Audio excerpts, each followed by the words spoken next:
دوشان رادیو دنگی گلده گوهرتنین گرینگ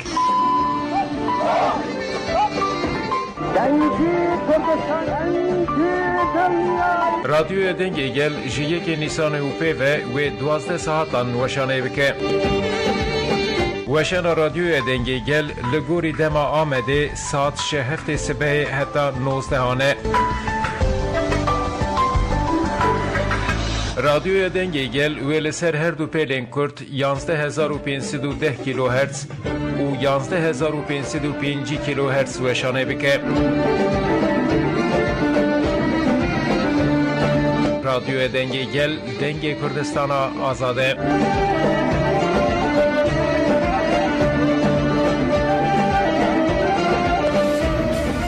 دنگی گل دنگی هر چهار پارچه کردستانه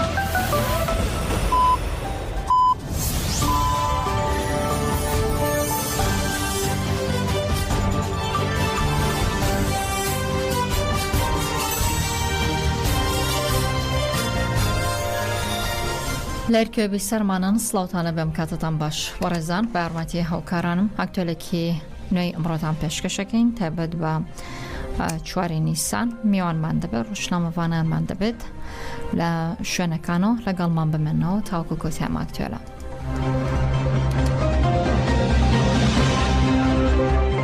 لدست بکیشته سرنشتان با دوستی تایبت راکشم که هاوکارانم لاجانسی روشنی زبان آماده کردوین بسته دکات که لکاتێک دا هەوڵەکان بۆ لەناوبردنی گەلی کورد لە ترۆپکی خۆی دابووە کەس نەیدەتوانی تەنان بە کوردیش قسە بکە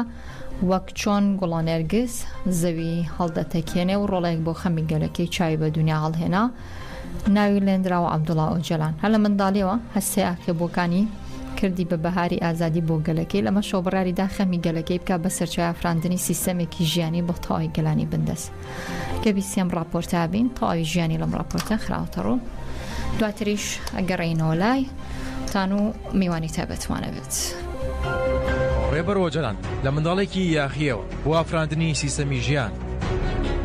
لە کاتێکدا هەوڵەکان بۆ لەناوبردنی گەلی کورد لە ترۆپکی خۆی دابوون و کەس نەیدەتوانی تەنانەت بە وشەیەکیش بە کوردی قسە بکە وەک چۆن گوڵۆنێرگز زەوی هەڵدەتەکێنێ و سەر دەردێنێت ڕۆڵەیەک بۆ خەمی گەلەکەی چاوی بە دنیا هەڵێنا و ناوی لێنرا عەبدوڵڵا ئۆجەلان هەر لە منداڵیەوە هەستە یاخیبوونەکەی کردی بە بەهاری ئازادی بۆ گەلەکەی لەمەشەوە بڕاریدا خەمی گەلەکەی بکات بە سەرچاوی ئافراندنی سیستەمێکی ژیانی بۆ تەواوی گەلانی بندەست لە 4 نیسانی ساڵی 1949 75 ساڵ پێش ئێستا ڕێبەری گەلی کورد عەبدوڵڵا ئۆجەلان لە گوندی ئامەرا سەر بە شارۆچکەی خەلفەتی لە ڕەحای باکووری کوردستان لە خێزانێکی ڕەنجدەر و جوتیار لەدایک بووە هەر لە منداڵیەوە یاخی بوو بەرخودان و پشت بە خۆبەستن لە ناخیدا چەکەرەی کرد خانەوادەی ڕێبەر ئۆجەلان وەک زۆرینەی خێزانە کلاسیەکان دوو ڕەوتی تێدا بووە دایکێکی باڵادەست و باوکێکی سادە و بێدەسەڵات دایکی کاریگەری زۆری لەسەر بیرکردنەوەکانی ڕێبەر ئۆجەلان هەبووە بۆیە خۆی دەڵێت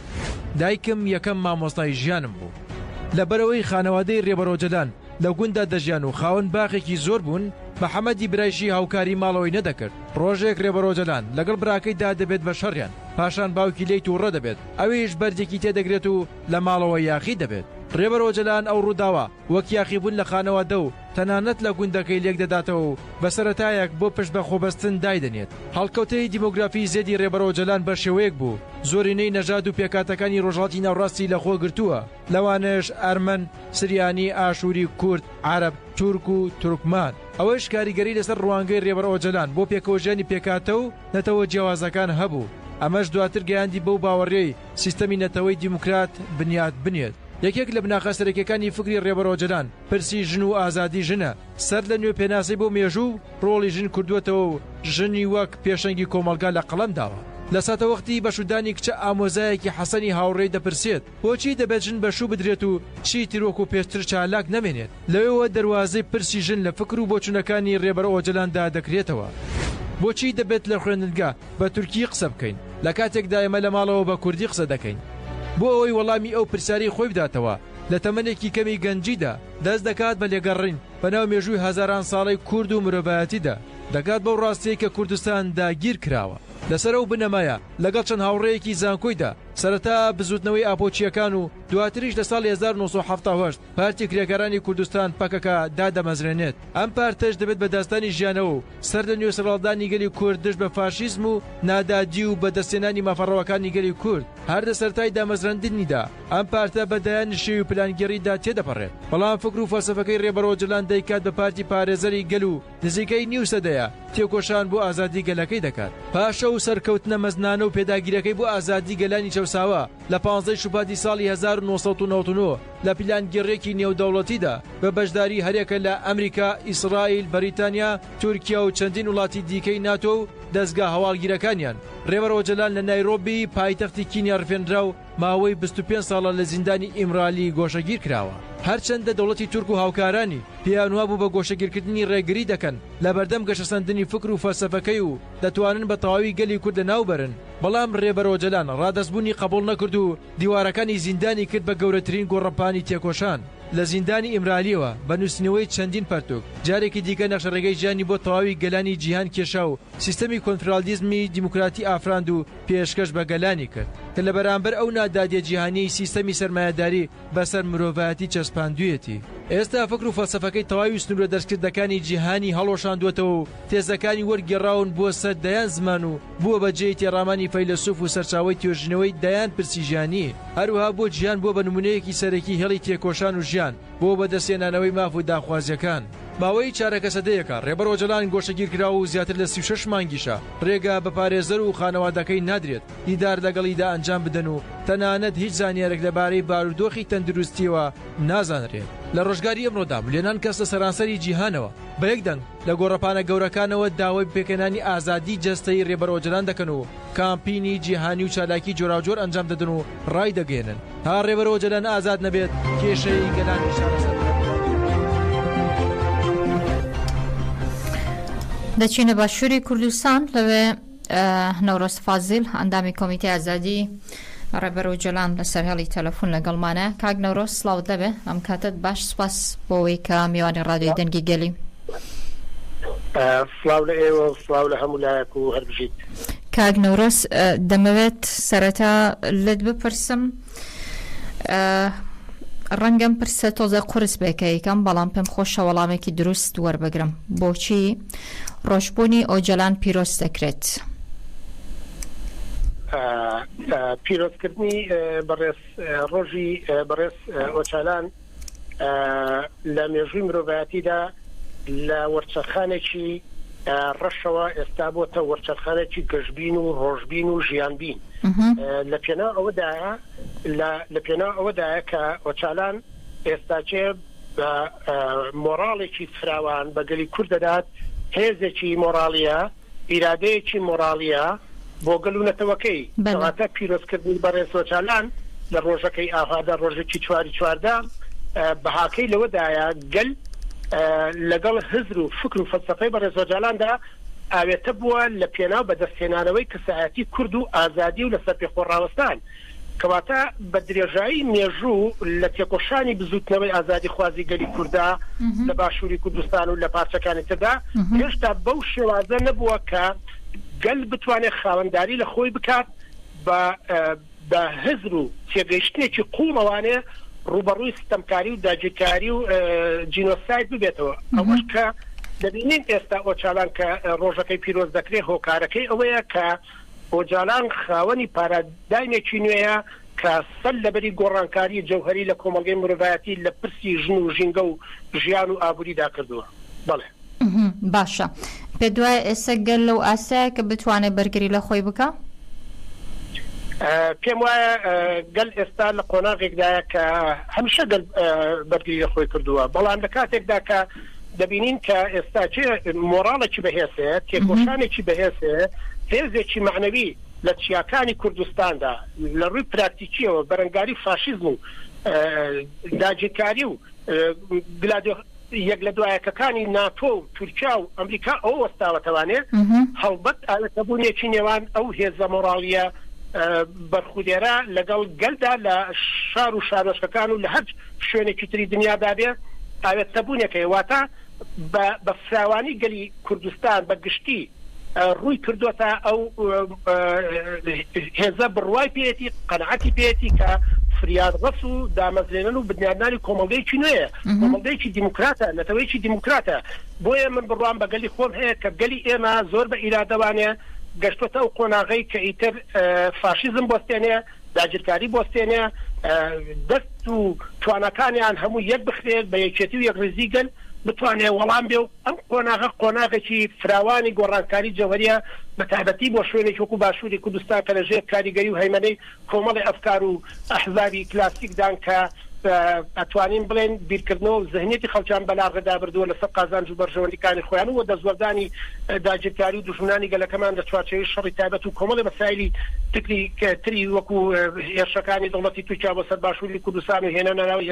هەزاران سەربازی و دروستکردنی چەندین سەربازگەی فراوان ئەمانە هەموو ئێستاچە گەلی ئەمە ڕوبەڕووی وەستاوەتەوە جانەبەر ئەوە بڕوان بەگەلی خۆم هەیە کە ئێستا لەسەر پێخۆیەتی و ئەشتوانەی بەرەنگاری خۆی بکە و بڕواشی بە بزوتنەوەی ڕزگاری خوازی گەلی خۆی کە بەڕێبەراتی پەکەکە ئێستا دەچێ بەڕێوانەیە و ئەم مۆڕاڵە ئەم ئیرادەیە کە لە باشوور هەیە تێکەڵ بۆ مۆڕاڵە بۆ کە لە باکووری کوردستانە کە تێکەل لە هەر پاسەکانی تری کوردستانە کە تێکەڵ بە گەلی خۆمان بۆ لە ئەوروپادا ئەوروپا ئێستاچە ناوەندێکی زۆر گرنگە کە ئەتوانین بڵێن بە سەدان هەزار کەس بینیمان کە لە خوب چەندانەکانی کۆڵمدا چۆن پشتگیری لە ڕێبەرەکەی خۆی دەکات پشتگیری لە ئازادبوونی دەکات شەڕی مانەوەی و گەلی کورد دەکات و قۆناغی شەڕکردنی تێپەڕاندوو ئێستا قۆناغی سربەخۆیی و ئازادی و پێکەوژیانی گەلانی دەوێت جابۆیە پێم وایە ئەم گۆڕانکاریانە گۆڕانکاری جەوهرین کە لە ژێر کاریگەریەکانی چکر و تێز و تێڕامانەکانی بەڕێزۆچالانەوە سەرچاوی گرتووە. باشە پێ دوای و ئیرادەیە کە لە باشووری کوردستانە هەیە ئیرادەیەکی بەهێزە لەو ئاستایە کەوەکو بەڕێزت باسیەکەی چۆنکە ڕاستگۆ بم لەگەڵت وەکو ڕۆژنامەنووسێک ئەوەندەی بە دووادا چۆنم کردووە و ئەوەندەی قسە و باسمان کردووە لەگەڵ زۆر کەسە لە باشووری کوردستانە هێشتا نەچواندراوە وەکو پێویست ئەم مژارەکەوێتە ناو کۆمەڵگەی باشووری کوردستانە بەهۆی هەندێک کێشە و گیر و گرفتی دیکە کە هەیە. ئەگەر سێرێکی باشووری کوردستان بکەین لە ڕاستیدا ئەبێ حقیقەتەکەی بیبینین یعنی ئێمە هەر بەنمونە ئەگەر بگەڕێنەوە بۆ 30 ساڵی ڕابردووی فەرمانڕەوایی ئەحزابی کلاسیک لە باشووری کوردستاندایە لایەنە سیاسیەکانی باشووری کوردستان دەبینین ئەم لایەنانە لە ڕووی پەروەردەیەوە لە ڕووی فکریەوە لە ڕووی با بڵێن بنیادنانی کۆمەڵگەیەکی تەندروستەوە بنیادنانی ژینگەیەکی تەندروستەوانەیە کارێکی ئەوتویان نەکردووە کە لە خزمەتی کۆمەڵگەدا بێت لە خزمەتی گەلدا بێت بەڵام شتێکەیە لە بیرمان نەچێ یعنی ئەوەی کە گرنگە گەلی ئێمە بە مۆڕاڵێکی بەهێزەوانەیە لەسەر بنەمای کوردبوون لەسەر پرسە ئەخلاقەکانی کە نیشتیمانی خۆی دەوێت کە گەلی خۆی دەوێت کە بڕوای بەوەیە کە ئەبێ وڵاتێک بێت سەربەخۆ بێت یعنی هێز و توانای ئەوەی هەیە کە گۆڕانکاری لە خۆی دابکە ینی ئەم قۆناغە دەبینین شەڕی زۆر فراوان لەگەڵ خەڵکدا دەکرێت لە باشووری کوردستانە ئەگەر بۆ نمونە ببینین کەناڵەکانی ڕاگەیاندن لە باشووری کوردستاندا بە تایبەتی تەلەڤیزیۆنەکان لەژێر کاریگەری هەژمونی داگیرکاریدا دەوڵەتی تورکیا و ئێراندا دەچێت بە ڕێوانێک کە پلان هەیە لە سەر تێکشکاندنی کللتوری کۆمەڵایەتیمان زنی زمانمان لە ذهنیەتی فەرهەنگیمان یعنی ئایانوێت ئەو مێژوومان چواشت بەبەست چێ لەوەی کە تەلەڤیزیۆنەکان لە ژێر هەژمونی داگیرکاریە دەچێت بەڕێوە پێ دوایە تاوە و میدیانی کێسە لە باشووری کوردستانە بەڕێوە دەچێت بەم جۆرەیە ئەوە لە باشووری کوردستانە دەچێت بەڕێوانەیە هەر کاتێک تۆ ببینی تەلەڤیزیۆنێک کە نتوانێت تەمان بەگشتی قساکەمێنا کەناڵی تیا باشن بەڵام بەگشتی ئەو بە تایبەتی ئەوانەی دەسەڵات دەبینیت مەسەلەن کۆمەڵێکی زۆر لە بابەتەکانیان بابەتی تەرفیهین بابەتی با بڵێن سروشت و جوانیەکانی وڵاتان و پێشکەوتنەکانی دووبەی و چۆپشانی ئێمە دەدەن بەڵام لە کاتێکدا دەبینی ئەوە باسی کەلتوری خۆمان فەرهەنگی خۆمان مێژووی خۆمان جوگرافیای خۆمان زمانی خۆمان تێکەوەی خۆمان ڕەنگا و ڕەنگکردنی کۆمەڵناسیمان مێژووناسیمان فرەڕەهەند بکرایە یعنی تۆ دەبینی لەناو ئەم کەناڵانەدا دەستەمۆکرانێک هەیە کە گرێدراوی داگیرکاریە لەژێر کاریگەری ئەواندا کەناڵەکان چەندین مسلسلە و باشە کاک نەورۆس لەگەڵم بمێنەرەوە پێم خۆشەم زانیاریانە بەیەکەوە بەشیکەین بچینە مەخمور لەوێ بە بۆنەی لەدایکبوونی ڕێبەرۆ جەلان و لە مەخموور 350 نەمام چێندراوە بزانێکین چی تر دەکرێت ئەمڕۆ لەوێدا ژیان پیران ڕۆژنامەوان لەسەر هێڵی تەلەفۆن لە مەخموورەوە لەگەڵمە بێ. ژیان خان دەمەلای تۆ سڵاوت لە بەم کاتت باش پێمان بڵێ ئەمڕۆ لە مەخموور چی دەبێت؟ چالاکیتان چی دەکرێت و لە مامانەی کە چێندراون لە ناو مەخموورە لێکوێ بوون ژمارەیان بە دیاریکراوی چەندە و بۆچی و ژمارەیەتان هەڵبژاردووە؟ دەم باش دەمەوەژی خۆش بە وەکەتی زۆنین هەر ساڵ ji bo pîrozbûhiya rêberê gelê Kurd Abdullah Öcalan festîvala çand û werzîşî her sal jaliya komîta perwerde û wargihê ve tê sazûman kirin. Ev sê rojin festîval berdewam dike bi roja destpêkê bi pêşenga hunerî ya ku ji aliyê xandevanên wargihê ve ji aliyê dariştin helbest wêne tabloyên rêbertî taybet yên şehîdan têde cihdegirê hat pêşwa sê mehê festîvala yanî sê mehê di roja duemîn de festîval bi werzîşî bi pêşbaziyên werzîşî berdewam kir. Îro jî roja sêm ya festîvalê yanî roja çarê Nîsanê serê siharê di saet heftê sibê de 350 dar hatin çandin li semta Şehîd Elîşêr ev dar hatin çandin taybet cihek hatibû diyar kirin li wê derê ev dar hatin çandin û navê wî cihî weke baxçeyê şehîdan hate lêkirin wê ev dar li wê derê bên parastin û weke baxçeyekî şehîdan bê dezgirtin û piştî wê jî di saet 8:30 vê siharê de pîrozbahiya çarên Nîsanê li çand û hunera wargihê berdewam dike pêşbaziyên hunerî bi qora axiftina vekirînê ji aliyê hevseroka qada perwerdê hêlin kareve hat kirin û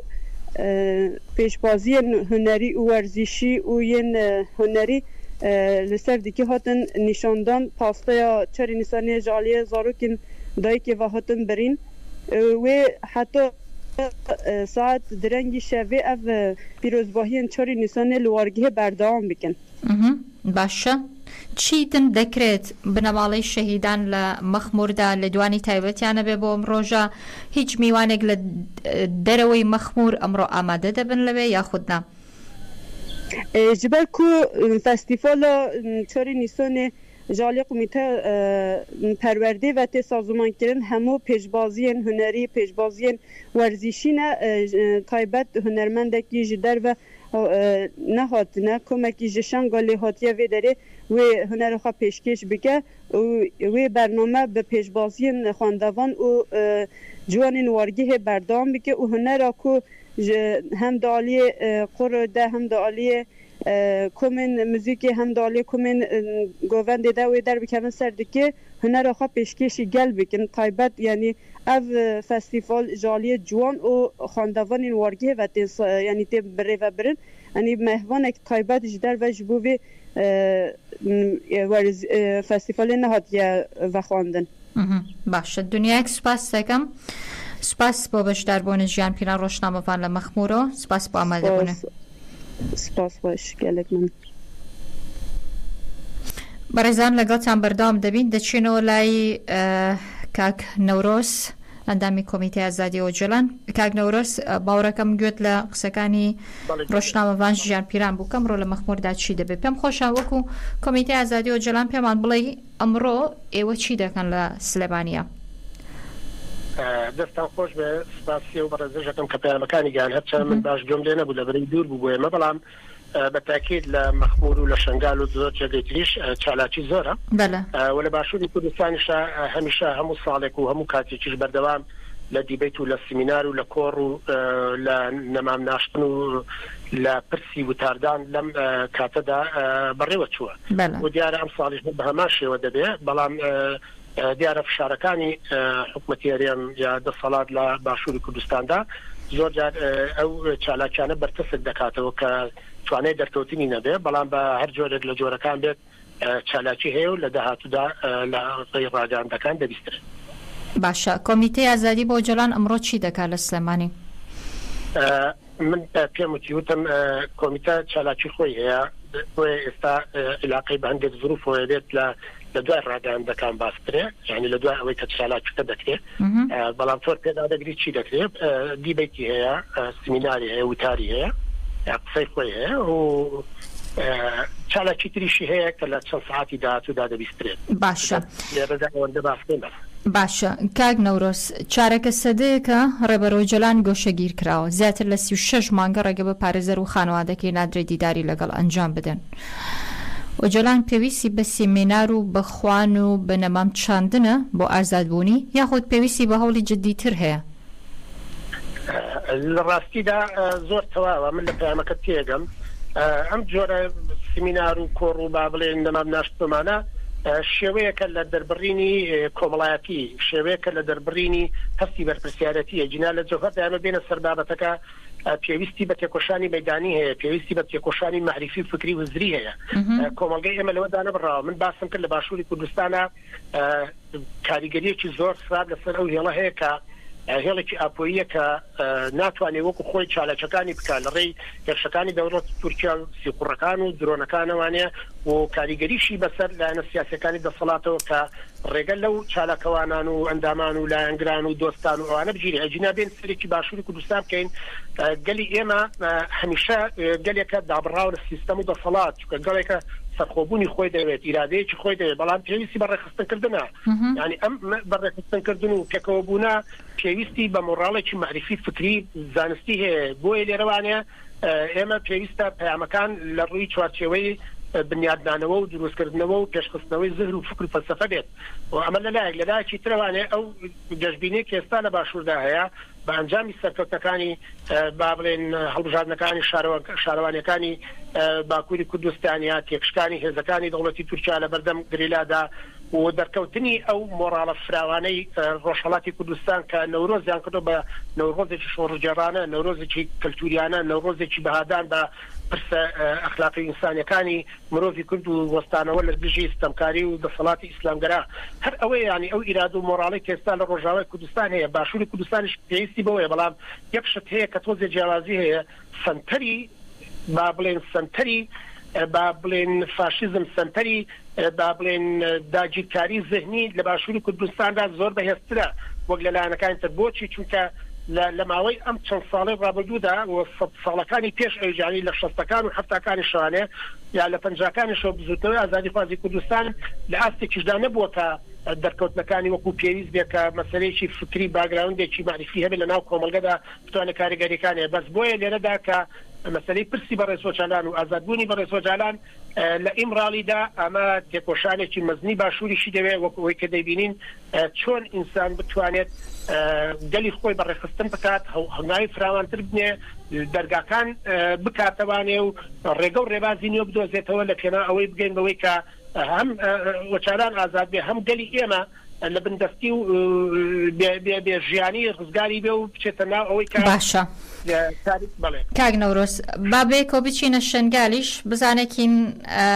لەوێت چی هەیە ئەمڕۆ تۆ میوانی منی پێم خۆشە هەموو زانیاریانە بەیەکەوە بەشکەین لەگەڵ بیسەرانە تۆزێک مەشغوڵیشی نەگەر قساکەین دواتر لەسەر مەشغوڵیەکەشت لە بەرەوەی گلەیەکی جدیم هەیە لەگەڵ کۆمیتەی ئازادی ئۆجەلان لە باشووری کوردستانە دواتر گلەیەکەت پێڵم ئیبراهیم ئیزیدی لە شنگالۆ لەگەڵوانە کاک ئیبراهیم سڵاوت لێبێ ئەم کاتت باش پێما بڵێ ئەمڕۆ لە شنگالدا چی دەکەن؟ سەریدا سلااوەوە و هەموو گۆداران هەروسا شاری نیسانێ بۆچبوونا ئەم پێغانیا گەرێن ئازادیخواز پیرۆز بن ڕاستێکم شنگالە بکەن بە شنگالێدا جواتە ئێزیدی تێکاتێن شنگالێ بناوە ڕەشێکی زەحمەت بناوە ئێریشە ڕۆژێک هاوت چاری نیسانێ پێشوازی بکەن هەم لە دژی ئێریشێن دەوڵەتە تر ئاداگیرکەر دەرخەدانێک هەیە و گەر لەسەردایە هەم ئالێبی ڕۆژێن خۆیان پیرۆزی بیرۆکی پیرۆزباهیار دابکەن نوێتی زانین بەریا دو ڕۆژەیە لەسەر لەشتی ئێریشەکە هەوای پێکات هەر ساتۆ جواتە ئێزدی پێکاتێن عەرەب لە دیوان ئێریشە لەبەر خەدان و لەسەر پیابوون مەشی داخستن ایروژی پیروزباهیا چاری نیسانێتی لەداخستن لە شنگالێن باسا نیسانی پیروزباهیا چاری نیسانی بکەین ڕۆژبوونا ڕێبەراکۆ تایبەت پشتی فەرمانە تێتەواخە 2014 لە تەواهیا شنگالێ ئەف ڕۆژ بێوە چوار دەکێ ساڵانە تێ پیرۆزکردن تایبەتیژی پیرۆزباهیا چاری نیسانی لە پێشەنگیا ژنین ئێزیدی و کەفگەرە ئازادیە ژنین ئێزیدی تێ لەداخستن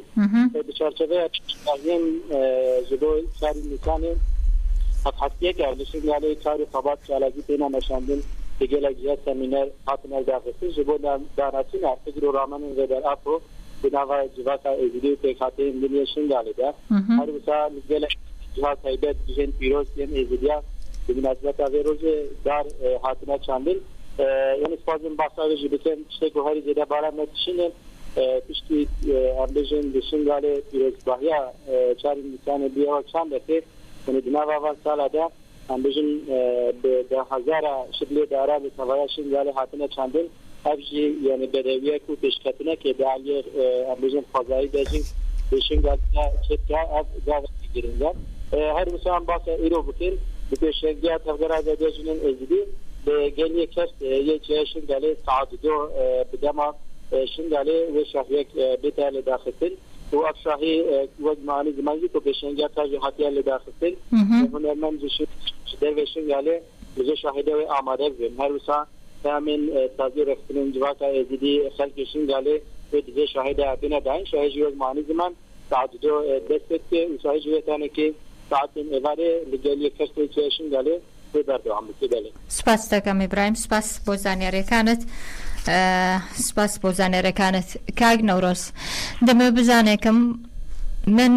چەند ساڵە ئەم پرسە لە ئەندامانی کۆمیتەی ئازادی ئۆجۆلانەکەم کۆمەڵێ فکر و کۆمەڵە پێشنیارە دائەنێن ئەڵێن لە ساڵێکی دیکە ئەوها دەکەین یعنی بەڕاستی ببوورە بۆ ئەم ڕەخنەیە کە ئەیڵێم بەڵام بۆ هەتا ئێستا نەتانتوانیوە کۆمیتەی ئازادی ئۆجۆلان لە باشووری کوردستانە وەکو پێویست کاری خۆی بکا لە ناو خەڵکی باشووری کوردستانە ئایا لاوازی ئەندام و کۆمیتەکەیە یاخود ڕێگریکردنە لە جۆری چالاکی و ئیشکردنی ئێوە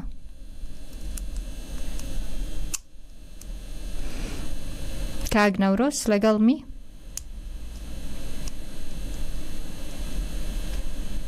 کاک نەورۆز گەر لێمە باوەڕەکەم پەیوەندێکی داخرابێتەوە گەراوکارانم هەوڵ بدەن جارێکی دیکە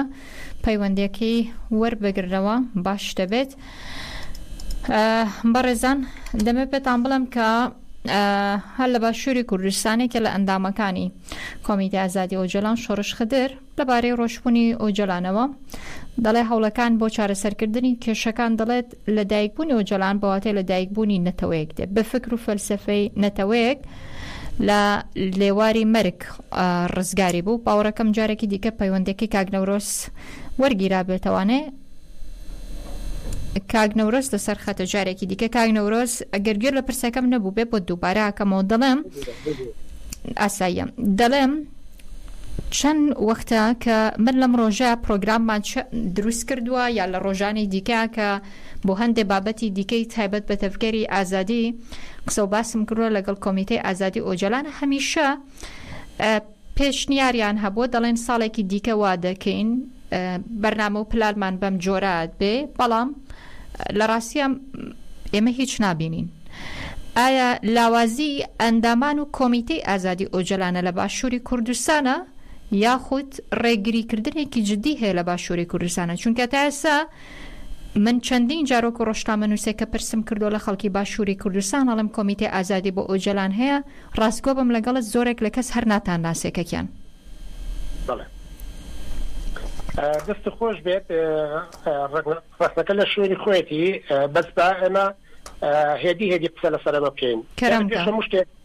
کۆمیتەی ئازادی ئۆجۆلان هەر لەم ماوەی ئەم ساڵدا تا ئێستا سێ کتێبی بەس بە چاپ گەیاندووە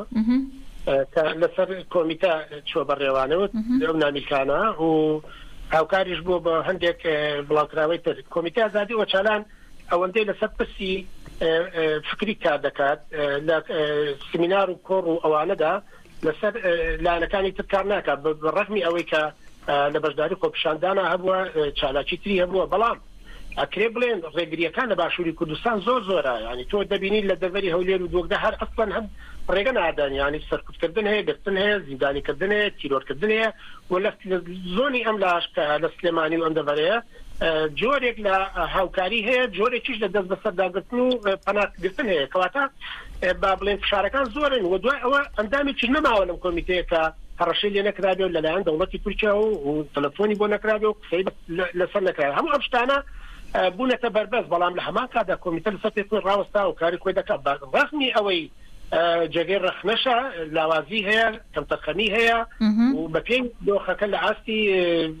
مەسەلەن ئەوە زۆر باشتر بێنەوەی کە هەیە ئەمە هەمووی ڕاستە و تا ئێستاش ینی هەر کەناڵەکان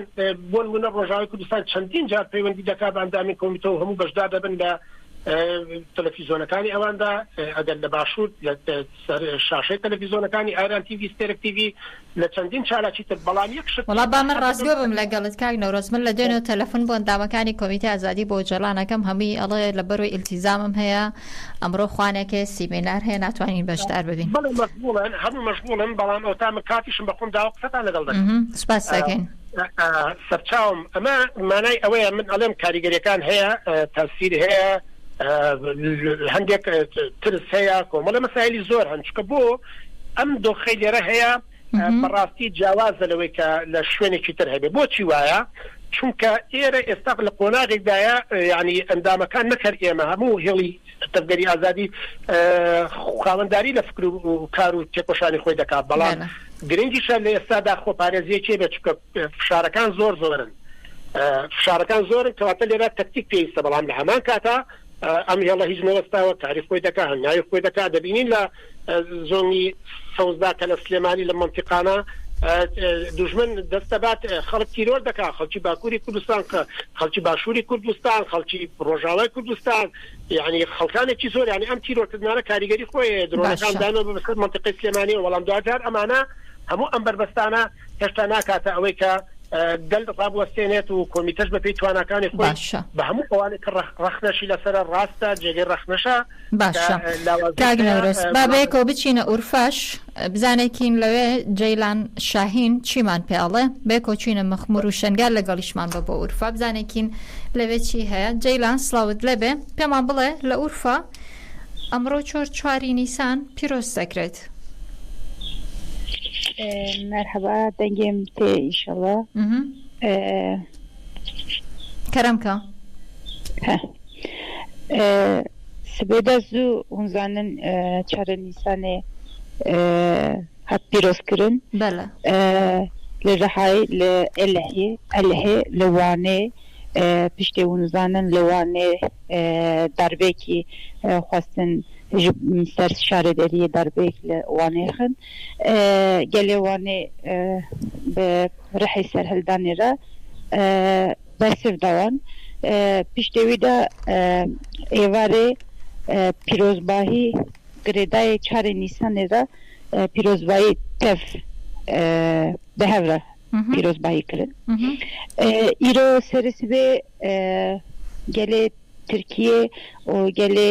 کوردستانê li bajarê hemî Kurdistanê bi rêketin hatin Rihayê rêya Amara hûn zanin DTK, TJA, Medya Dert, Mettuhat Fed, DBP û Dem Partiya Demê re pê bangaziya wan re îro 4 Nîsanê خواستن پیرۆز بکەن ئەنا هەڤەلی me li Pirsûsê li hinda Alîgor girêdayê navçeya Pirsûsê ye li wê gel kom bû ji bo ke hemî kom bibin û bên xelfetiyê ji xelfetî dî bên Amarayê li wê daxuyaniyek dan hevseroka DBP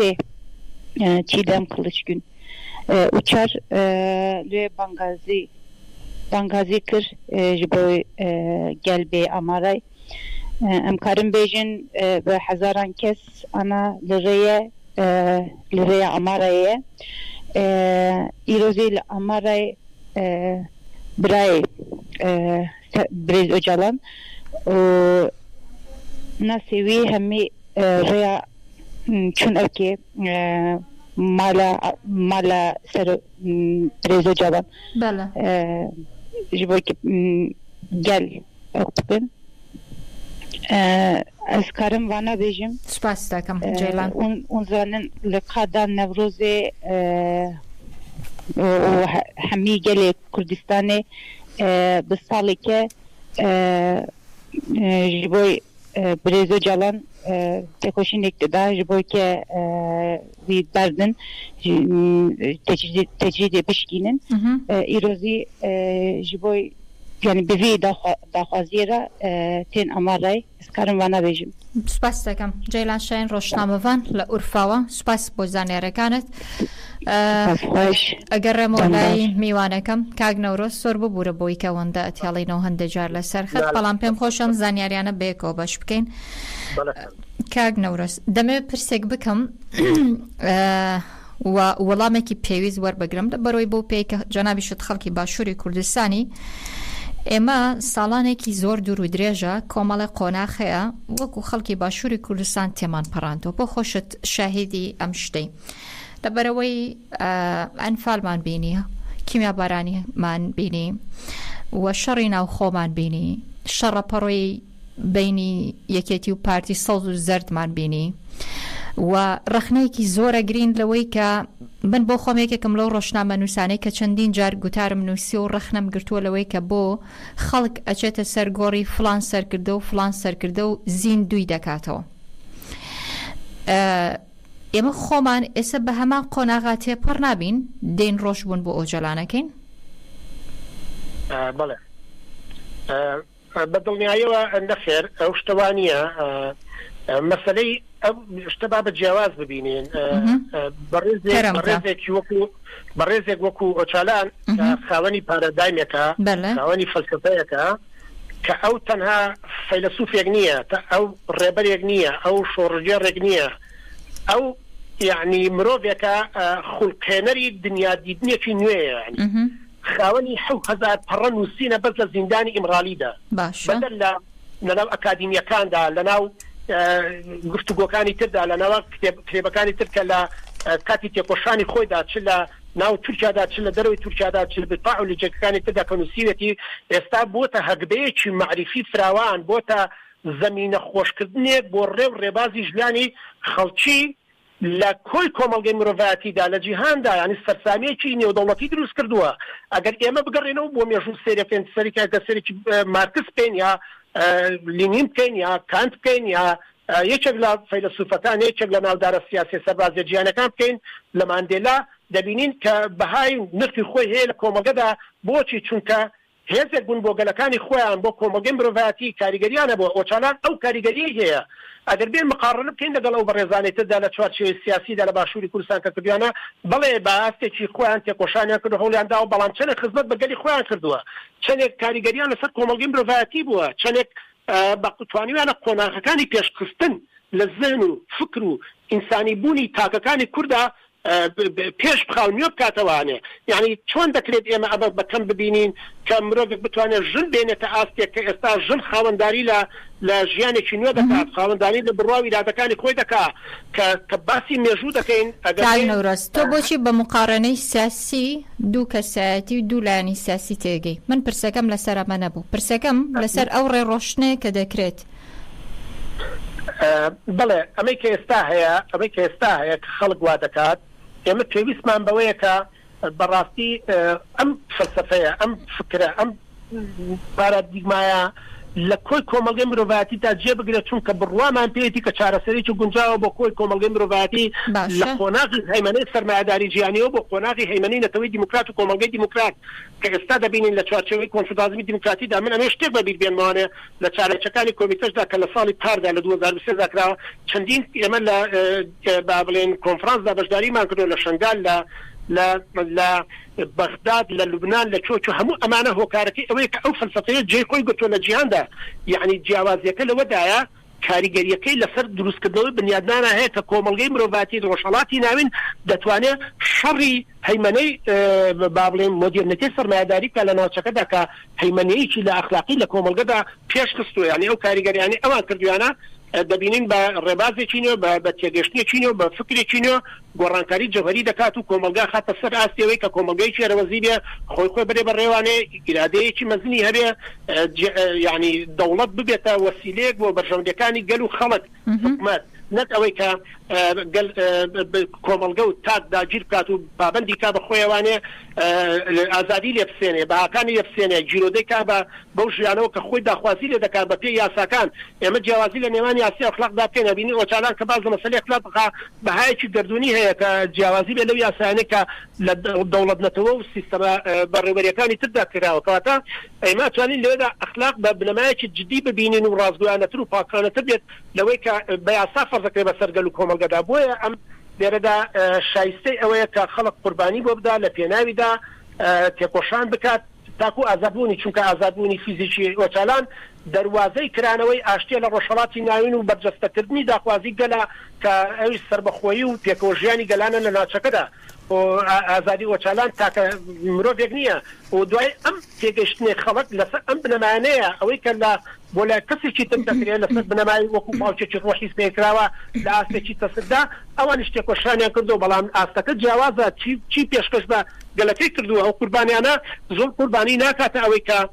کۆمەلگا بە ئاراستەیەکی باشدا بەرێبی خاتە سەر سپێی خۆی کە بتوانێت خاوەنداری لە خۆی بکات. سوپاس دەکەم نۆرۆز فازڵ ئەندامی کۆمیتەی ئازادی هۆجەڵان لە باشوورە لەگەڵمان بووی سوپاس بۆ بەڕێزت ڕۆژێکی خۆشتانە بێت. سوپاس بۆ ئێوەش.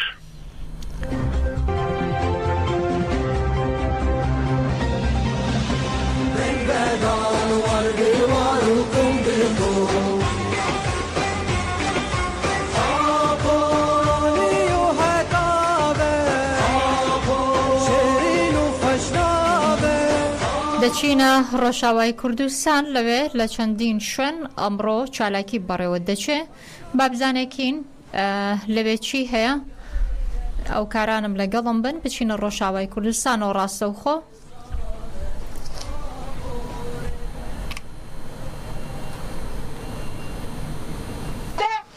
Kürt halkı en güzel cevabı verdi. AKP iktidarının yetkileri diyor ki لە باکوور لە ڕۆژاوە لە چالاکی هەیە ئەمڕۆ لە ڕۆژاوای کوردستان بە تایبەتی ڕۆژبوونی ئۆجەلان پیرۆزسەکرێ ئێستا لە شەقامەکانن لە ڕۆژاوای کوردستانەوە و لە باکووری کوردستانیش بە هەمان شێوە بە ئامادەبوونی ژمارەیەکی زۆر لە سیاسەتمەدار لە گەل لەوێ بەشدار دەبن ڕۆژبوونی ئۆجەلان پیرۆز دەکەن. Yargıya müdahaleyle Adalet Bakanlığı'nın talimatıyla Kürt halkının kazanımlarını gasp etmek istedi. Van'da halkımız cevap verdi. Şırnak'ta da, Bitlis'te de, Hilvan'da da, Kars'ta da aynı cevabı hep birlikte vereceğiz. Bizim olanı alacağız değerli arkadaşlar. Tıpkı Van'da olduğu gibi.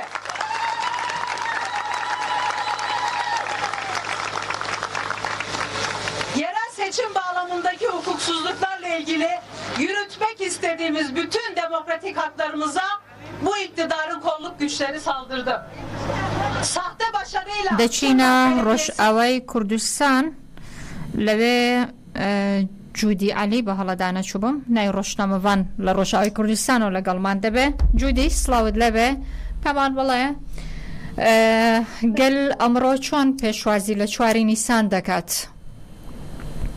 بله دمواشی خوشبه جیها جیبون چاری نیسانه شادکرنا چاری نیسانه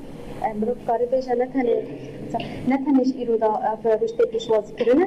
یعنی بری آوه بدمه که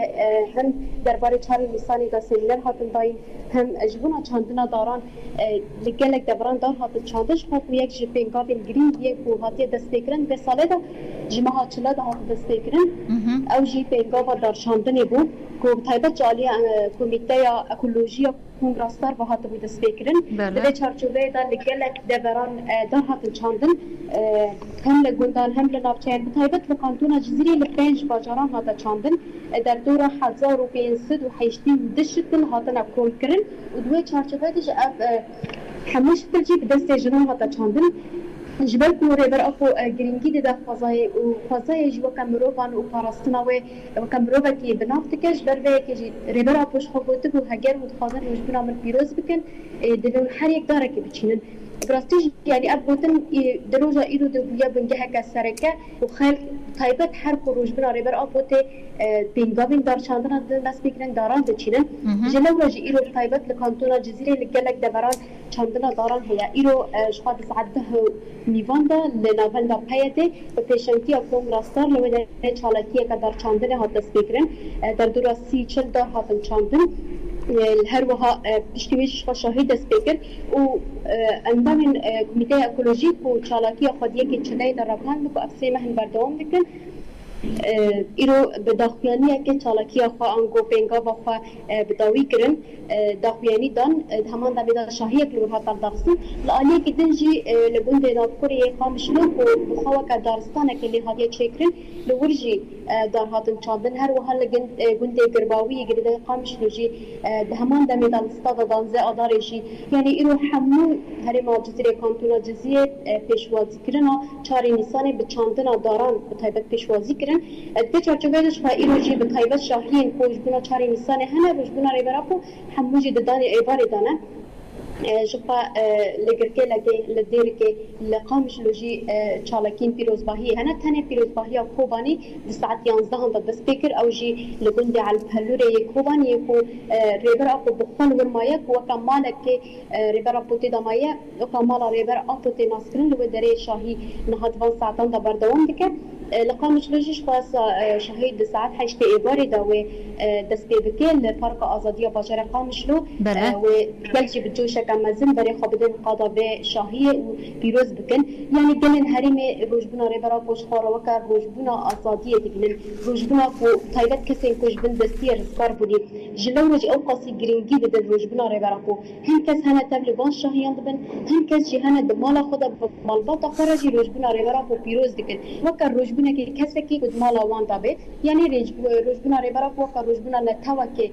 بنافتكن جبر به كي جي جرينجي ددن به وحموجي دبه چارچوبه داران دچينن يرو ببيننگي چالاكي لهري هبون داني بارجي ولا حمو باجاران شاهي پیروز باهي هبون جودي علي روشنامه‌وان لروشای کردستان و سپاس بوزانه رکانه دو که جودی شاماجی پیدا لروشای کردستان امرو چندین چالاکی باره دچه سراسخو لحلب بالگرتنی پوستری ریبرو جلان بشقا مکانی حلب دا ردکن و چواری نیسان پیروز دکن به کوبانه شتوانین بلان که جوره که بدر لوی که شایی آهنده که تابته بو چواری نیسان هاوکات وینکانی ریبر او جلان لچندین قناه و ویزده دا نمایش دکرت لپرسوسیس به همان شوا روشبونی ریبر اوجلان پیروز دکرت برزند دمویت سرنشتان بو لدوانی شورش خدر اندامی کمیته آزادی اوجلان رابکشم که لباره ریبر اوجلان وانه بو امرو شخصی کردو اگر هاوکارانم دیدن چواری نیسان دا وەکو ڕۆژبوونی بەڕێز عەبدوڵڵا ئۆجەلان لە هەموو گەلی کورد پیرۆز دەکەم بە تایبەتیش لە بەڕێز عەبدوڵڵا ئۆجەلان کە چواری نیسان لای ئێمە تەنها لە دایبوونێکی کلاسیکی نییە هاتنە دنیای مرۆڤێکی ئاسایی نییە یعنی هەت تەنانەت یادەکەشمان کەوا بەرز دەنرخێنین بەواتای لە دایبوونی نەتەوەیەک چواری نیسان لای ئێمە وەرچەرخانێکی مێژوویە لە خەباتی سیاسی گەلی کورد چونکە بە لەبوونی بەڕێز عەبدوڵڵا ئۆجەلان فکر و پارادیگمایەک و فەلسەفەیەکی جیاواز لە 100 ساڵی ڕابردوو لە 100 ساڵی مێژووی سیاسی گەلی کورد جیاواز لەوە هاتە بوون بە فکر و فەلسەفەی بەڕێز عەبدوڵڵا ئۆجەلان نەتەوەیەک لە لێواری مەرگ ڕزگاری بوو و ئێمە وەکو کۆمیتەی ئازادی ئۆجەلان هەموو ساڵێک لە چواری نیساندا ئەو ڕۆژە پیرۆز دەکەین لەو ڕۆژەدا سۆز دەدەین کە بەوەفا بین سۆز دەدەین کە ڕازگۆ ببین بەرامبەر فکر و فەلسەفە و ڕێبازی بەڕێز عەبدوڵڵا ئۆجەلان شکەمە پێمان وایە بە ئەو پارادیگمای بەڕێز عەبدوڵڵا ئۆجەلان پێشکەشی کردووە بە هەموو مرۆڤایەتیەوە زۆر بە تایبەتیش بە نەتەوەی کورد ئەوە پرۆژەیە کە دەتوانین بڵێن وەکو کلیلی چارەسەری بۆ هەموو ئەو کێشە سیاسیانی کە لە ڕۆژهەڵاتی ناوەڕاستدا هەیە بە تایبەتی بۆ گەلی کورد هەموو چارەسەر دەکات. لە ڕاستیدا نەتەوەی کورد لە مێژووی 100 ساڵی ڕابردوودا هەموو ئەو بزوتنەوە ڕزگاری خوازانی کە سەرپێ خراون هەمویان جێی تەقدیرن. ئێمە چەند سەرکردەمان هەیە لە مێژوودا کە خەبات و تێکۆشانی کردو لە پێناوی ئازادی لە پێناوی دیموکراتی گەلەکەی. ئێمە شێخ سەعیدی پیرەمان هەیە، شێخ محمودمان هەیە، پێشەوە قازی محەممەدمان هەیە. ئەمانە هەموو لە کاتی خۆیدا لەو سیاقە مێژووی خۆیدا کاریگەری هەبووە. بەڵام دەتوانم بڵێم بەڕاشکاوانە نەتەوەی کورد تا ئێستا بەڕێز عەبدوڵڵا ئۆجەلان ئەو پرۆژەی پێشکەش نەکرد کورد خاوەنی هیچ پرۆژەیەکی ئەوتۆ نەبوو، پرۆژێکی سیاسی نەبوو. بەڵام لە سەدەی 21 کورد خاوەنی پرۆژەی کۆنفێدرالیزمی دیموکراتیە کە بەڕێز عەبدوڵڵا ئۆجەلان لە مانیفێستۆکانیدا پێشکەشی بە نەتەوەی کورد و بە مرۆڤایەتی کردو بە شێوەیەکی گشتی. دەکرێت ئێمە وەکو گەلی کورد خاوەنداری لە مرۆڤە بکەین، 4 نیسان بەرز و پیرۆز ڕابگرین، هەم خاوەنداری لە ئازادی فیزیکی بەڕێز عەبدوڵڵا ئۆجەلان بکەین کە ئازاد بکرێت لە زیندانەوە زیاتر لە 25 ساڵە لە زینداندایە، هیچ هەواڵێکی نییە ماوەی 3 ساڵە. وەگەلیش خاوەنداری لێ بکە لەبەر ئەوەی کە خاوەنداری لە پرۆژەیەک دەکات کەم پرۆژەیە دەبێتە کلیلی چارەسەری بۆ. سمکۆ سابیر نووسەریش دەڵە ڕێبەر ئاپۆ هەر لە زیهنەتی منداڵی و هەستی بە نادارپەروەری کڕۆ بۆی دواتر خەباتی کردووە تاکی کوردی لە توانەوە و شکستەوە گیان بەسەرکەوتن. لە باکوور کۆمەڵێک سەرکەوتنی زۆر گرنگ بەدەست هاتووە. من پێم وایە جێگەی خۆیەتی ئەمە هاوشان بکەینەوە، هاوتەریبی بکەین لەگەڵ لەدایکبوونی بەڕێز ئۆجەلان. ئەم کەسایەتێکی مێژووی گرنگە لە ناو بزوتنەوەی ڕزگاری خوازی گەلی کورد و کۆمەڵی قۆناغی گرنگی بۆ ئێمە هێناوەتە پێشەوە، کۆمەڵی بەرپرسیارەتی لە ئەستۆ گرتووە و ئەم گۆڕانکارانێکە لە دوای دەست بەکاربوونی ئۆجەلان وەکو سیاسیەک، وەکو نووسەرێک، وەکو کاریزمایەک لە ناو مێژووی بزوتنەوە ڕزگاری خوازی کورد هەمویان جێگەی بایەخن. ئێمە بێ شانازی بەم ڕۆژە بکەین و هەوڵ بدەین ڕۆژێک بێت بۆ داکۆچیکردن لەسەر ئازادی بەڕێز ئۆجەلان، چکە ئەم کەسایەتیە هێشتا لە توانا و هێز و هەزر و زەهنیەتی داماوە خزمەتی زیاتری کۆمەلگای مرۆڤایەتی بکاوە بە تایبەتی گەلی کورد. بێگومان وەکو باسم کرد لە دوای دروستبوونی ئەم حرەکەتە سەرتاپای چەمچی کوردایەتی و تێڕوانین بۆ کوردایەتی گۆڕانکاری بەسەر هاتووە. بۆیە جێگەی خۆیتی ئێمە لێرە وەکو هەر تاچێک شانازی بەم سەرکردە مەزنەوە بکەین و هیوای ئەوە بخوازین کە بە تەندروستێکی بە باشەوە ئازاد بکرێەوە، دەست بەکاری سیاسی بکاتەوە بە دیدێکی کە خزمەتی کۆمەلگای مرۆڤایەتی و گەلی کورد بکاتەوە. ئەوەی من لە ئەدەبیاتی بەڕێز ئۆجەلانە خوێند بێتمەوە ئەوەیە کە لە مناڵی و هەستی بە نەعەدالەتی کردووە، لە مناڵی و هەستی کردووە کە ئەو نەتەوەیەکی جیاوازە، کللتورێکی جیاوازە، خاوەن زمان و ئایدایەکی جیاوازە، بۆیە ئەم تێڕوانینە وای لێ کرد کە جیاواز بیرکاتەوە و هەنگاوێکی جیاواز بنێ لەو حزب و ڕاوتە سیاسانێکە لە تورکیا و لە باکوور هەبوون. بۆیە ئەم پیاوە کاتێک بڕیاری شۆڕشیداوە بەڕاستی تێگەیشت لەوەی کە کۆمەلگای کوردی تا چەند پێویستی بەرشۆڕشە. ئەمانە وەکو باست کرد لە زەهنیەتی مناڵی و هەسی بەم جیاوازێ کرد، بەم نەعەدالەتێ کرد،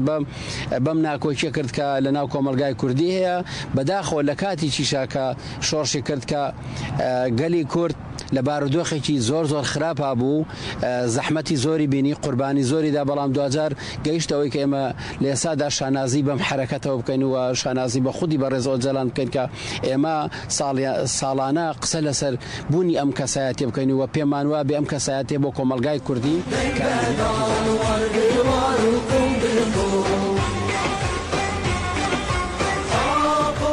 ئەمڕۆ هاوکات لەگەڵ 4 نیسان بە ساڵیش بەسەر دامەزراندنی پەژاکدا تێپەڕە بێ و پارتێکە وەکو پێویستێک لە پاش شکستی شۆڕشەکان و ڕاپەڕینە سیاسەکانی کورد و تیرۆرکردنی سەرکردە و ڕابەری سیاسەکانی ڕۆژهەڵاتی کوردستان بە هەمان شێوە لەسەر فکر و فەلسەفەی ڕێبەر ئۆجەلاندا دروست بووە. با پێکەوە گوێبیستین قۆناغەکانی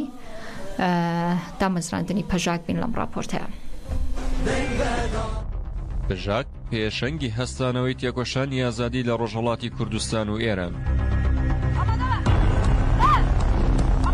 ئەمڕۆ 20 ساڵ بەسەر دامەزراندنی پژاکدا تێدەپەڕێت. ئەو پارتەی وەک پێویستیەک لە پاش شکستی شۆڕشەکان و ڕاپەڕینە سیاسیەکانی کورد و تیرۆرکردنی سەرکردە و ڕابەرە سیاسیەکانی ڕۆژهەڵاتی کوردستان لەسەر بنەمای فکر و فەلسەفەی ڕێبەر ئۆجەلان دروست بوو کە بۆ بەرەنگاربوونەوەی ستەمی دەسەڵاتی ئێران و شکاندنی ئەو بێدەنگیە سیاسی باڵی بەسەر ئەو بەشەی کوردستاندا کێشا بوو دامەزرا. لەو ساڵانەی بێدەنگیدا بزوتنەوەی ئازادی خوازی گەلی کورد هاوڵیدا بوو ئەم بێدەنگیە سیاسیە بشکێنێت. بەهۆی هەلومەرجی ئەو سەردەمە دەرفەتی کاری بەڕێخستنکردن زۆر دژوار بوو، بەڵام توانی تا ڕادەیەک خۆی لە نێو کۆمەڵگەی ڕۆژهەڵاتی کوردستان بناسێنێت. ساڵی 1999 کاتێک پیلانگێڕی نێودەوڵەتی لە دژی ڕێبەری گەلی کورد عەبدوڵڵا ئۆجەلان لەلایەن دەستگا سیخوڕێ جیهانیەکانەوە ئەنجامدرا، جارێکی تر جوڵە کەوتە شەقامەکانی ڕۆژهەڵاتی کوردستان و سەرهەڵدانێکی بەشکۆیان خوڵقاند و هەستی شۆڕشگێڕیان لە ڕۆژهەڵاتی کوردستان زیندوو کردەوە. چان و کوڕانی کورد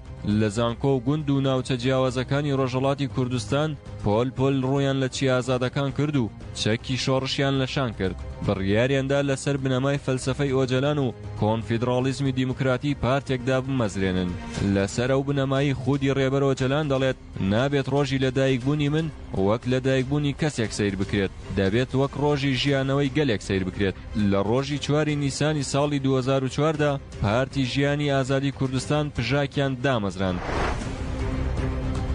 تێکۆشانی پژاک لە بواری سیاسی و سەربازیدا.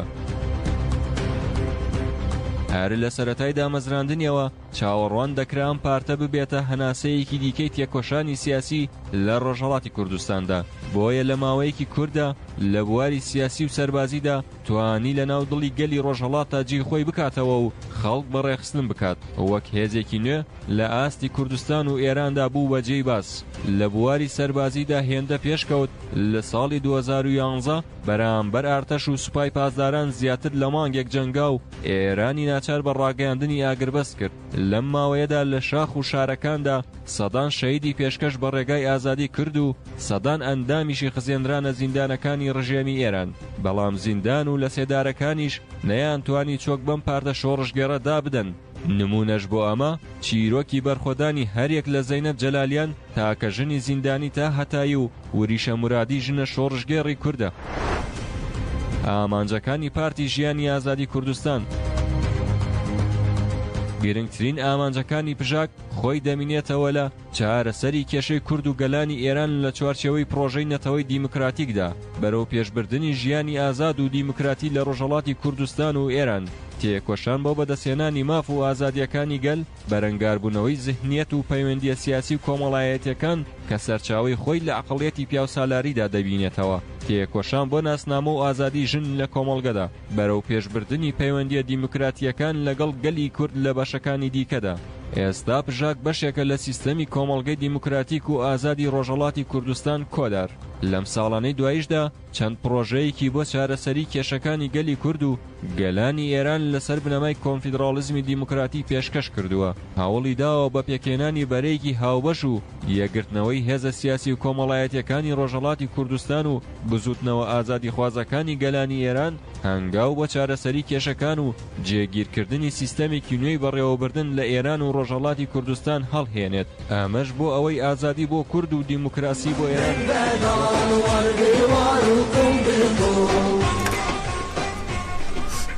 بەڕێزان ڕاستەوخۆ لەسەر هێڵی تەلەفۆن بێریتان گونێش پەرلەمانتاری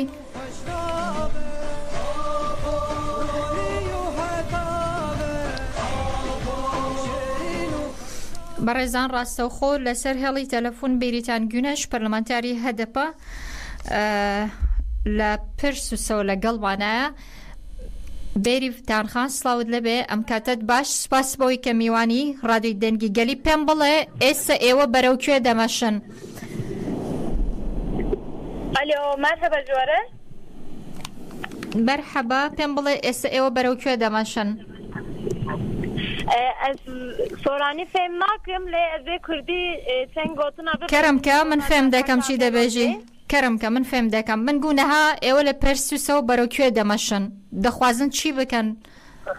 بله ام بر به آمارا ودمشن نها مداخیانی که جبونا چاره نیسانه جبونا روجبونا برز عبدالله جلان روجبونا گل کرد مداخیانی که دا نها جی ام بر به آخا پیروز و به کنوی که مزن ره ام دچن بر به آمارا و براستی ام تر بکل جانن جبر کو روش که برجی هلبجاتنا ده 1024 جی باوای که سرکفتی در باسپو لوانه جی هن آلوزی در کدبون لی برخودان آگل او آلوزی جی جهولی را بون دیسا اراده آگل لسر صندوق ده اراده آوانه دیسا ام دستسر کر جبر وی که ام گله که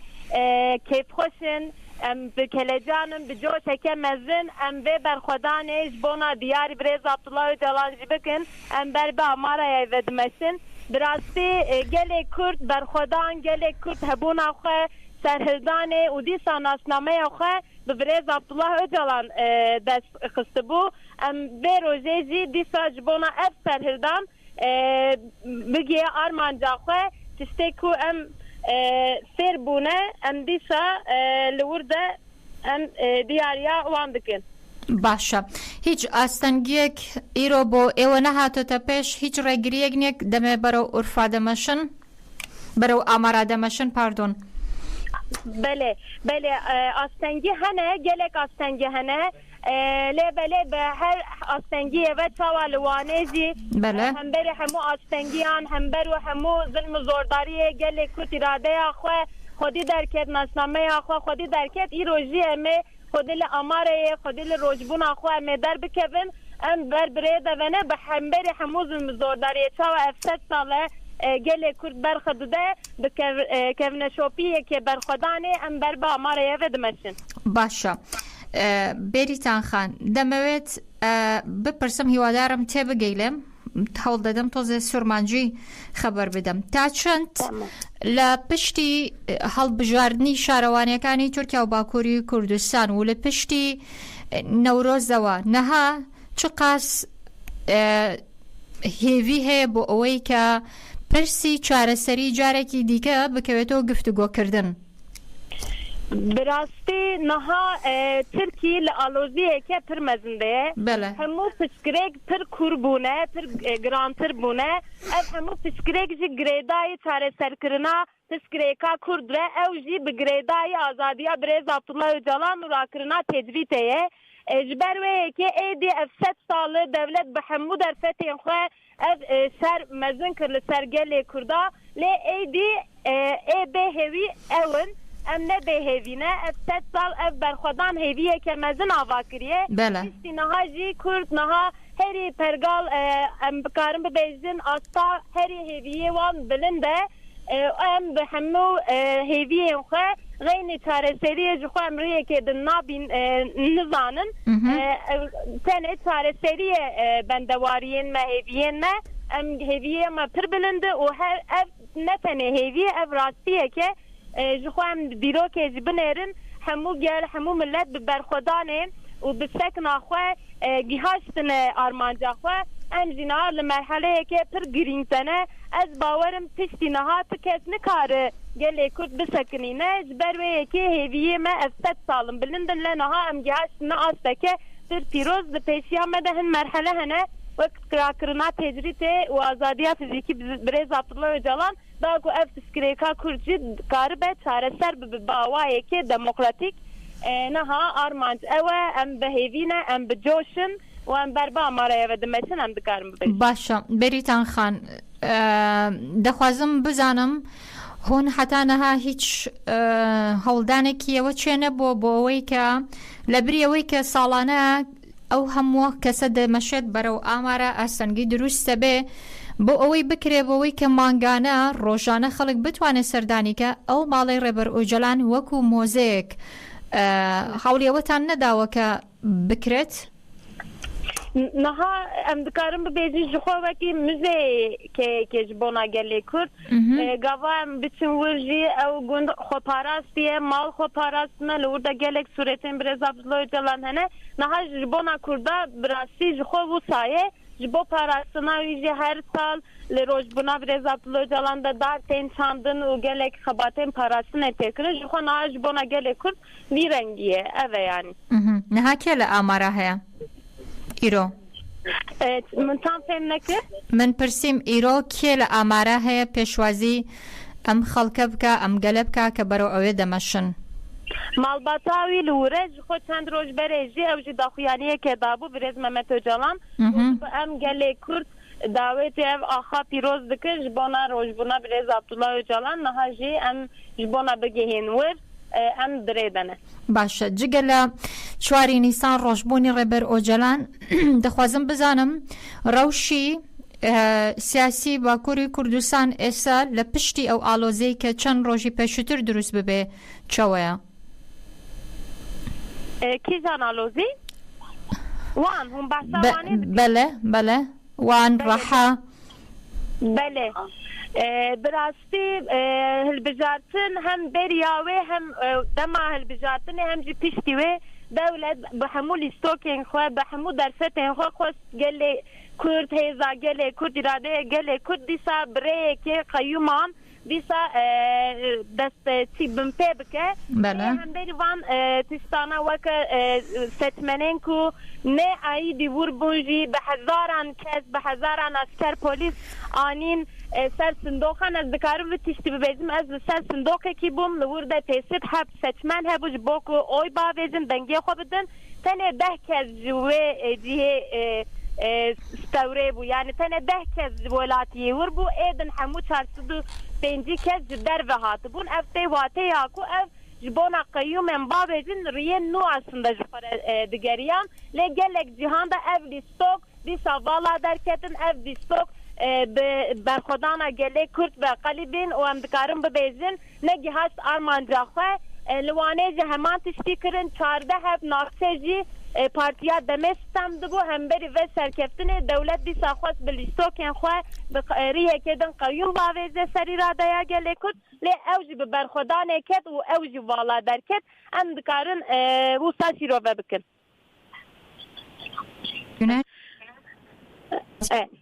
em daha li rê de ne sebekê jî dibe ku qut dibe ez birêzdarî hemû kesên ku ji bona gelê Kurd berxwe didin birêzdarî silav dikim û ez dibêjim îroj ne be sibê teqezemê bigihên azadiya xwe û bimînin xêrxweşiyê de alo Parlamenterî Dem Partî Bêrîtan Güneş dunyayek spas bo cenabet dike legal man bûyî ez jî spas dikim silav û res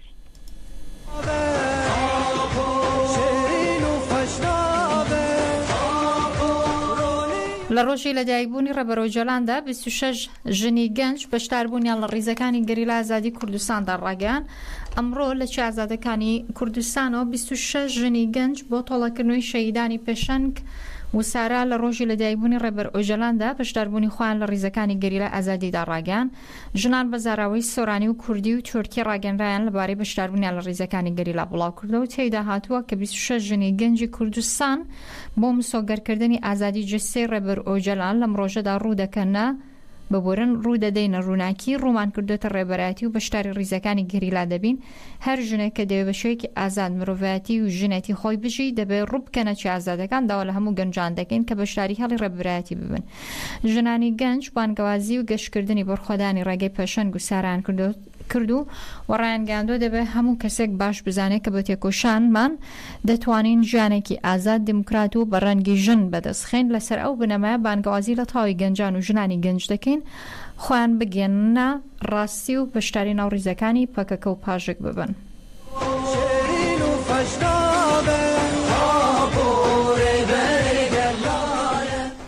هاوکات کە سوکاری زیندانیان بۆ ئازادی جەستەی Rêber Öcalan و چارەسەری سیاسی بۆ پرسی کورد درێژە بە یەشەگیری دادپەروەری دەدەن چالاکیەکە لە شارەکانی مێردین و ئیستانبول و ئامەد و ئێلەح بەردەوامە و ئەمڕۆژ بە بۆنەی 75مین ساڵ ڕۆژی لەدایکبوونی Rêber Öcalanەوە ڕێپێوان لە ئەمارا بەڕێوە دەچێ وەکو کەمێک پێشێستاش بریتان گونەش ئاماژەی پێدا کە بەڕێکەوتون بەرەو ئورفە ئەو ماڵێکە ڕێبەر ئۆجەلانی لێبووە لەوێ کۆ دەبنەوە هاوکات لە چالاکی مردین دایکی ئاشتی بە سناگونەی باسی لەوە کردووە کە ڕۆژی لەدایکبوونی ئۆجەلان پیرۆز دەکەین و بۆ چارەسەری پرسی ئەم گەلە بۆ ڕزگاربوونی ئەم گەلە کە هەیە پێویستە هەمووان ئەمڕۆ لە ئامارە بن ڕووبکەنە ئامارە بۆ ساندنی ئەم شەڕە لە ئامارە کۆ دەبنەوە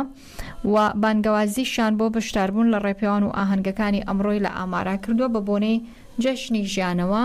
جەشنی لەدایکبوونی ڕێبەر ئۆجەلان.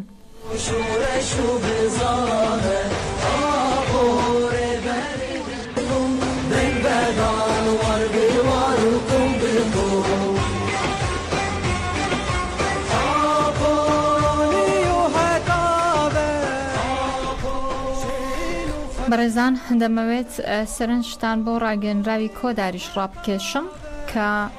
لەبارەی ڕۆژبوونی ڕێبەر ئۆجەلان و جینۆسایدە ژینگەی کە ئەنجام دەدرێت کۆدار دەڵێ ڕژێمیێران بە کاولکردنی خاک و پیسکردنی ژینگە هەوڵی چۆڵکردنی گوندەکان و کۆچی زۆرم لێ دەدا بۆی لە ڕۆژی لەدایکبوونی ڕێبەر ئۆجەلان و دامەزراندنی پژاکدا ڕزگاری ژینگە ئەرکی کۆمەڵگەی مەدەنیە کۆمیتەی ژینگەی کۆمەڵگەی دیموکراتی و ئازادی ڕۆژهەڵاتی کوردستان کۆدار لە ڕاگەنراوەکەیدا باسی لەوەش کردو کە ڕژێمی ئێران لە ڕێی خێراکردنی تاولکاری خاک و پیسکردنی ژینگە سەرپاکی بوارەکانی ژینگەی کردوتە ئامرازێکی سیاسی بۆ پوچەڵکردنی گوندەکان و کۆچی زۆرەملێ و گۆڕانی دیموگرافی و زۆربوونی ڕێژەی هەژاری و پێکدادان ئەمەش دەبێتەوەی گرژینەتەوە پاکتاوی خەڵک تەنانەت سەرکوتکردنی چالاکی مەدەنی ژینگە و کۆدار ئاماژەی بۆ کورۆکە لە ساڕۆژی لەدایکبوون ڕێبەراپۆ واتە ئەمڕۆ ساڕۆژی دامەزراندنی پەژاکیشە بیرکردنەوە لە ڕزگاری ژینگە بەشێکە لە ئەرکەکان کۆمەڵگەی مەدەنی تاکە هێزی بەرگریە لە خۆی و سروشتی دۆم پارێزی سروشتیەکەمە کە بە ئامانجی ڕاست و جوان و باشەوەیە.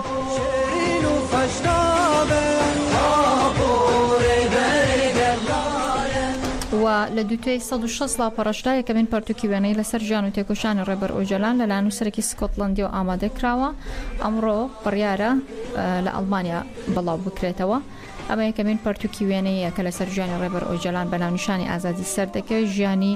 عەبدوڵڵا ئۆجەلان بە وێنە بڵاو دەکرێتەوە لە پەرتووکەدا بە شوێکی هەڵکاری وێنەی 165 لاپەڕە باز لە ژیان و تێکۆشانی ڕێبەر ئۆجەلان دەکرێت لە سەردەمی منداڵیەوە تا گەنجی کە خوێنکار بووە وەرچەرخانی بۆ پانتایی سیاسی دامەزراندنی پارتی کرێکارانی کوردستان پەکەکە و گۆشەگیرکردنی لە دوورگەی ئیمرالی هەروەها بەشێکی گرنگیان پەرتووکە باس لە تێڕوانینە گرنگەکانی ڕێبەر ئۆجەلان بۆ پرسی ئازادی ژن و تیۆرەکانی بۆ کۆنفیدرالیزمی دیموکراتی دەکات و کتێبە لەلایەن نووسەری سکۆتڵەندی شان میشەل ویلسنەوە نووسراوە کە خۆی لە ئاباندەژی وێنەکانیش لەلایەن کەکۆ کێشراو هاوکات ئەم کوردش بە هەماشۆ لە ئاباندەژی بڕیارە ئەمڕۆ ئەم پەرتووکە سەرەتا بە هەر سێ زمانی کوردی و تورکی و ئەڵمانی لە بەرلێنی پایتەختی ئەڵمانیا بڵاو بکرێتەوە لە دااتوشدا وەربگەڕێتە سەر زمانی ئینگلیزی عەرەبی و چەندین زمانی دیکە.